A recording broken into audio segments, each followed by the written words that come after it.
Vamos lá, pessoal. É um prazer, é uma satisfação imensa estar aqui mais uma vez com vocês.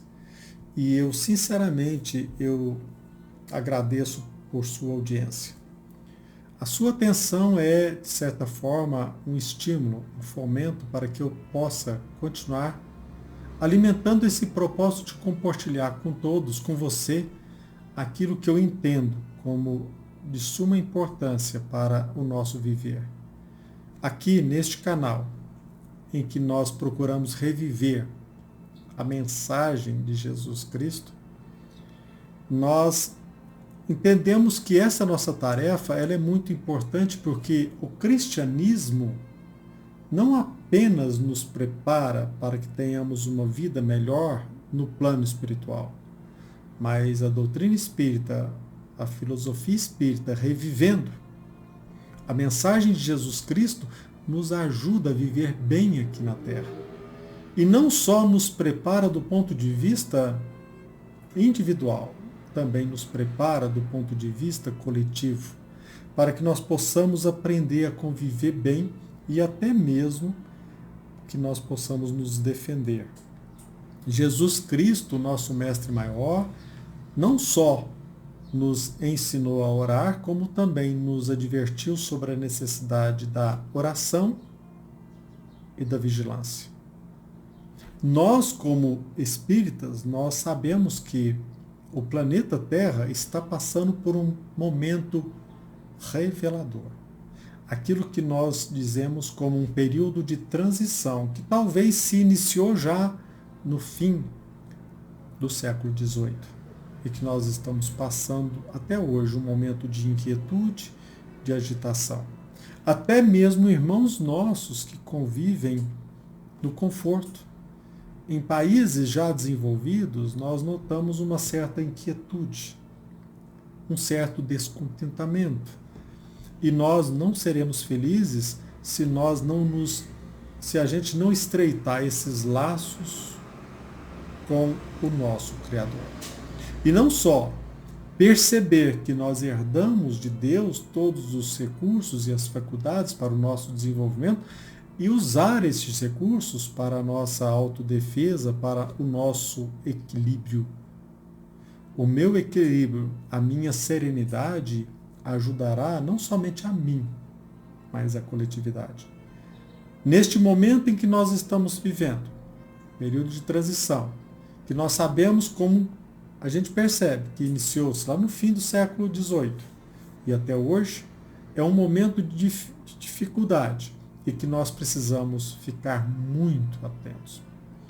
Em qualquer olhar, qualquer ângulo da nossa visão, seja nas universidades, na sede da ciência, nas igrejas, no ramo da filosofia, a filosofia, nós estamos às vezes precisando de muita cautela naquilo que nós vamos ler, naquilo que a gente assiste, naquilo que nós interpretamos, para que nós possamos, com a cautela devida, separar o joio do trigo.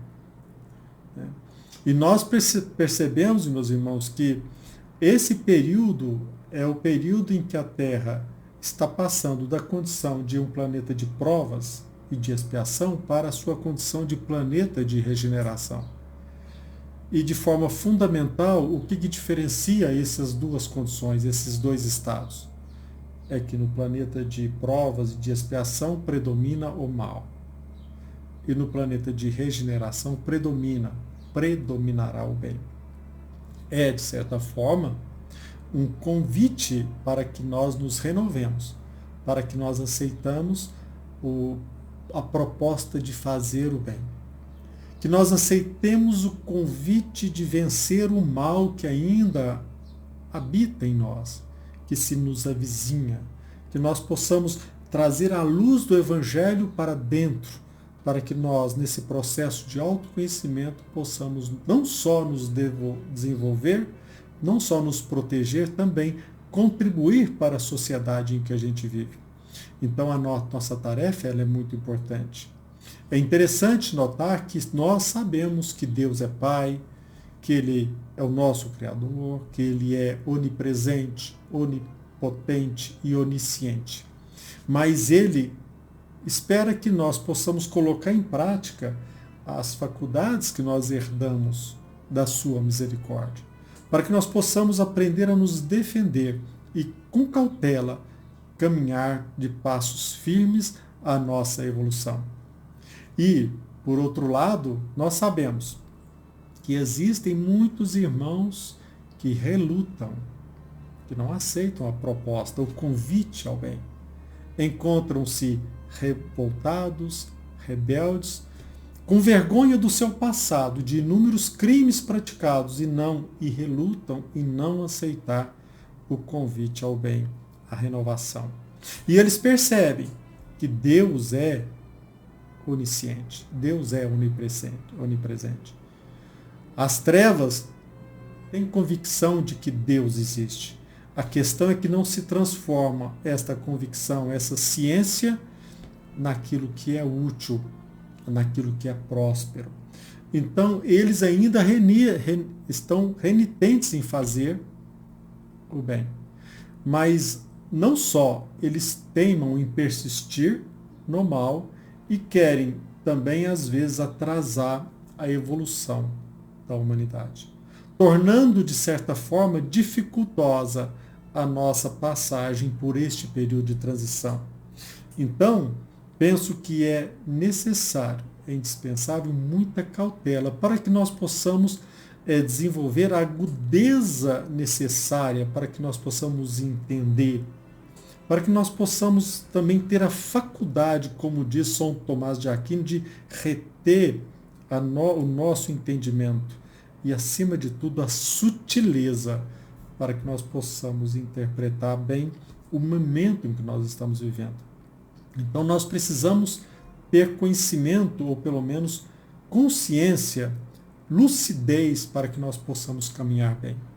Muitos irmãos nossos nascem, todos com propósito de renovação, mas quando aqui na Terra, quase sempre eles se perdem. Seja às vezes na condição de um cientista, de um filósofo, de um especialista na área da medicina, mas é verdade que até mesmo, meus irmãos, na área da ciência, na área da filosofia, muitos convites ao atraso, à maledicência, à maldade, muitas insinuações ao materialismo, muitas bandeiras são levantadas em torno do ceticismo. O materialismo hoje nos entorpece o sentido se nós não trabalharmos pela nossa lucidez.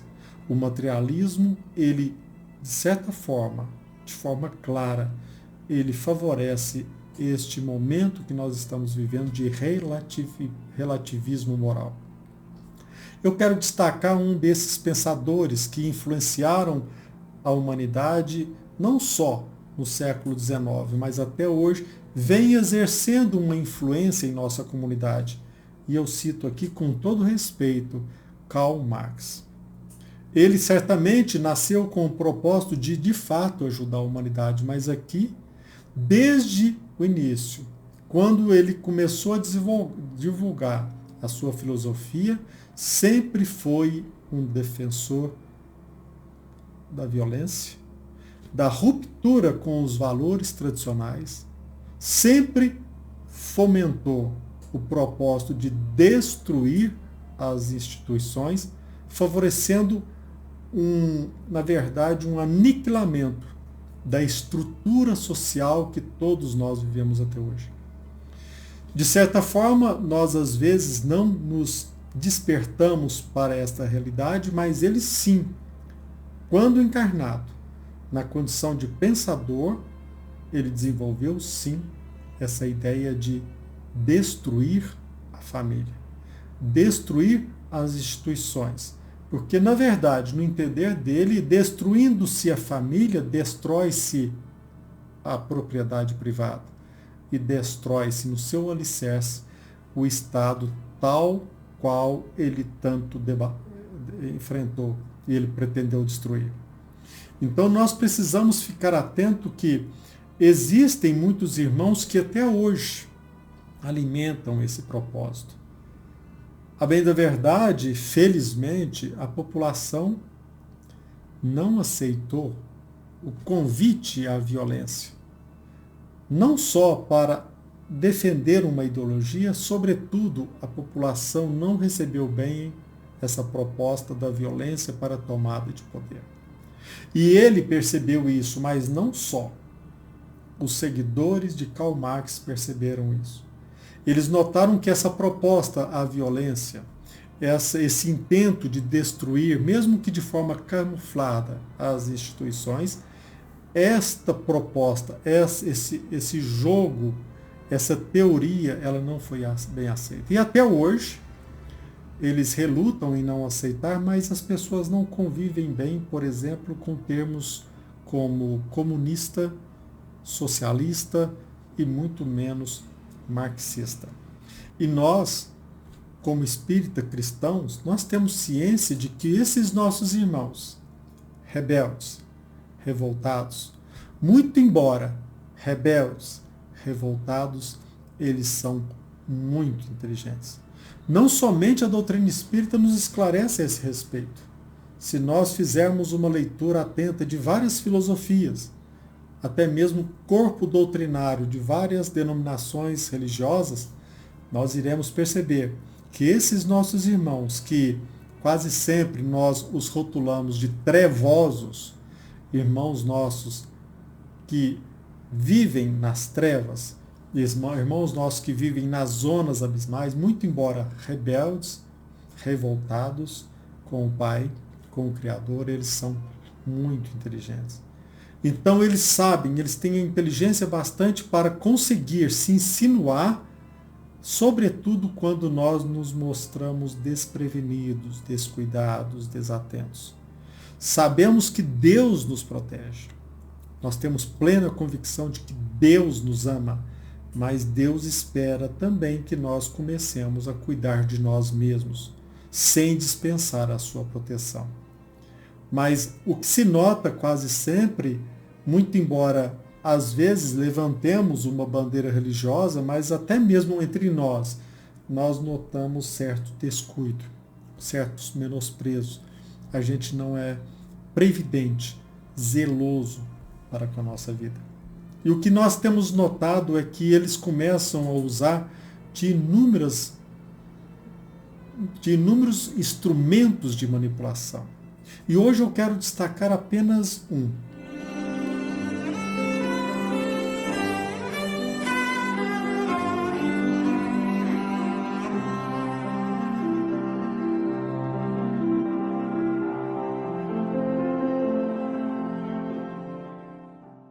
Eles passaram a usar, ou às vezes eles tentam vestir uma roupa que não pertence ao conteúdo que esta roupa abriga.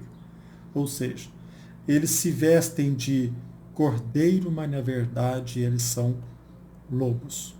Eles alimentam propósitos malignos e tentam transparecer um idealismo puro, louvável e até mesmo um idealismo que é abraçado por muitos. Por exemplo, quem não convive bem com a palavra progresso?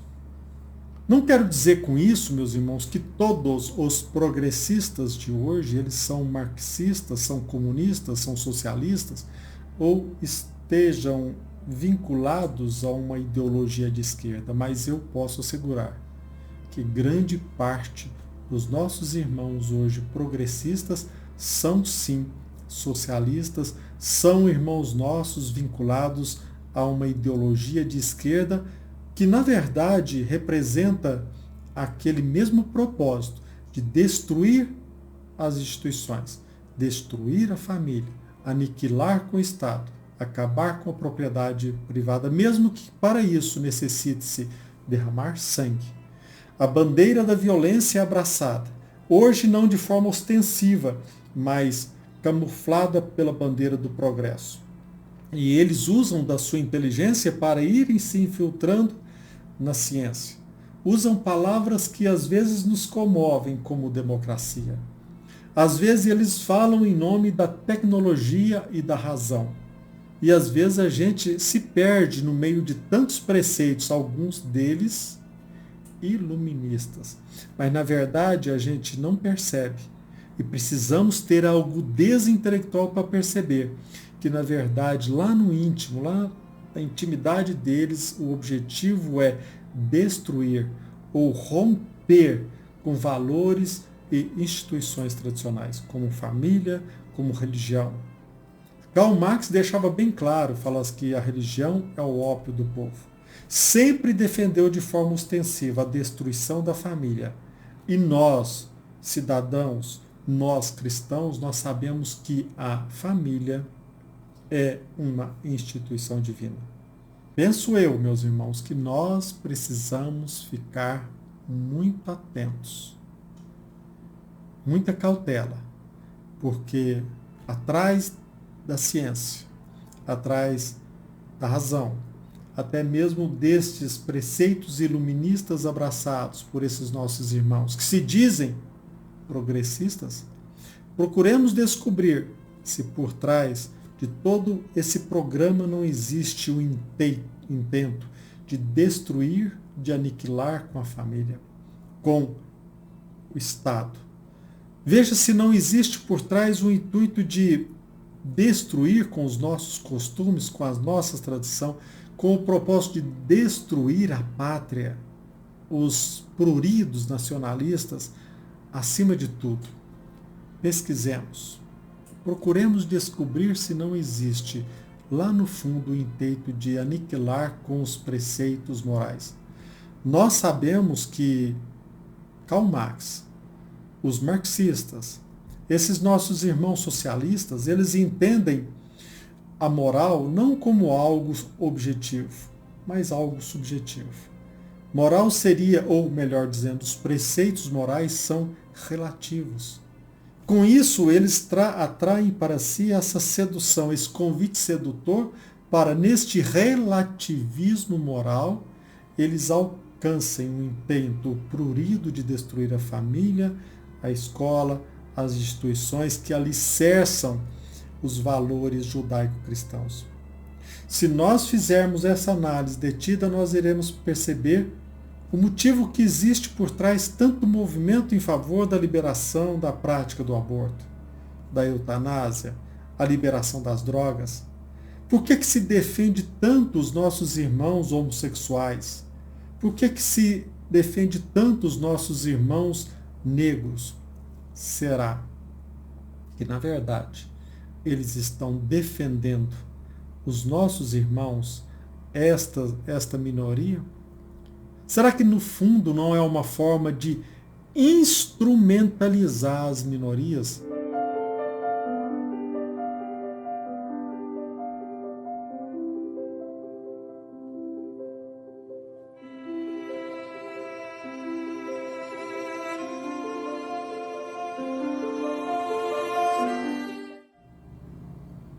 Nós necessitamos ficar atentos. Porque senão, meus irmãos, nós iremos, sem perceber, caindo na armadilha que para nós ela foi criada.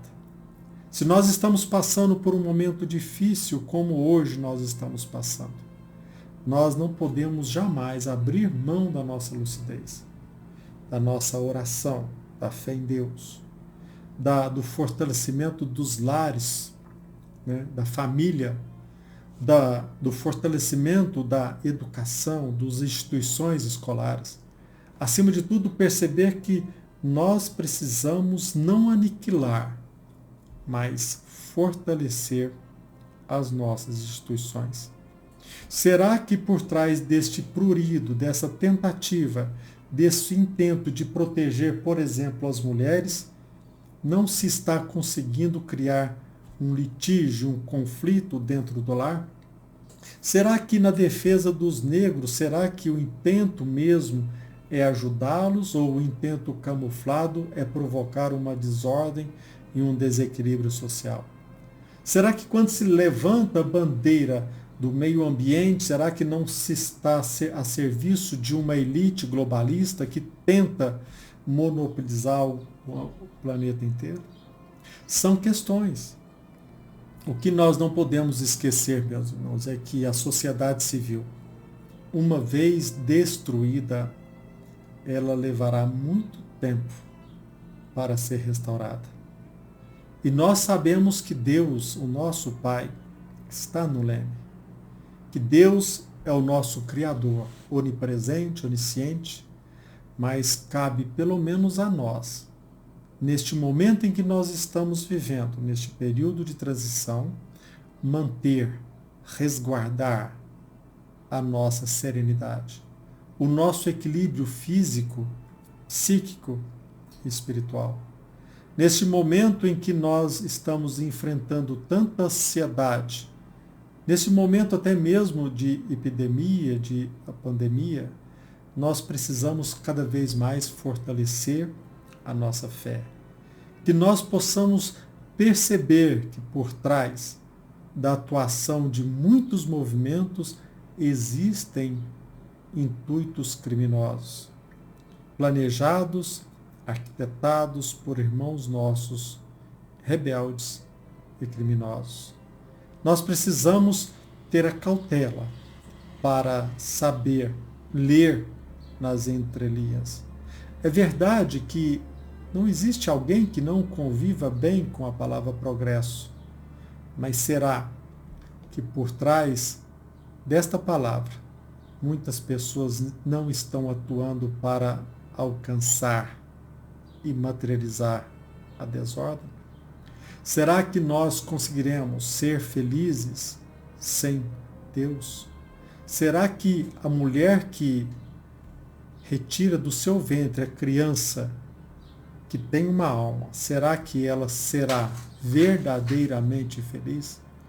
A mulher que mata uma criança que está no seu ventre, será que ela tem o direito de fazê-lo?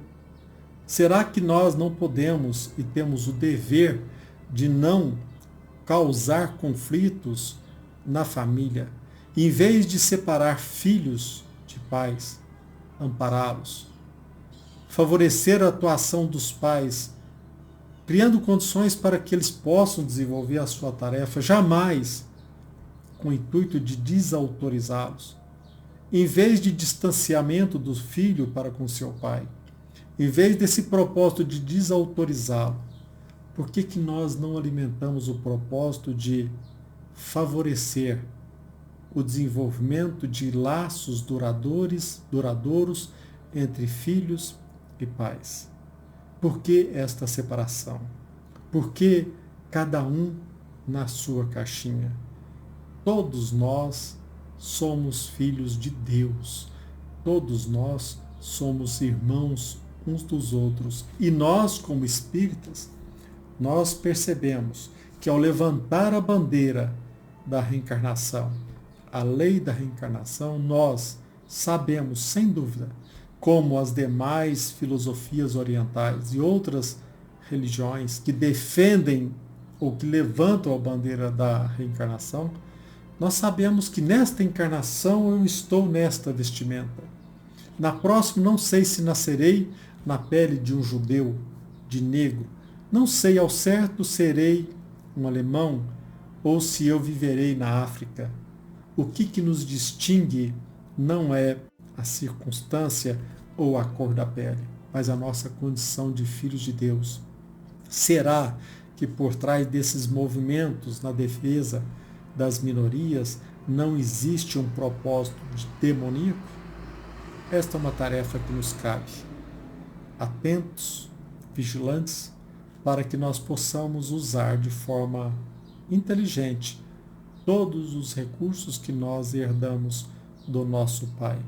E assim, esse período revelador possa começar conosco, onde nós saibamos separar o joio do trigo, onde nós possamos nos livrar dessas artimanhas, dessas estratégias demoníacas. É uma tarefa que nos cabe e é um convite que eu faço para você. É um convite que eu abracei há muito tempo. Nesse período, a doutrina espírita tem muitos ensinamentos para nos ajudar. Nos convida à caridade, de sair do nosso lar para levar o alimento, a ajuda material. Nos convida a ir ao hospital para que nós depositemos o apoio, a confiança, o conforto aos nossos irmãos que se encontram enfermos.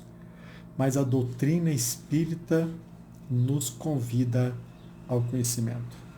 O Evangelho ele é bem claro, onde nos convida: espírita, amai-vos, eis o primeiro ensinamento.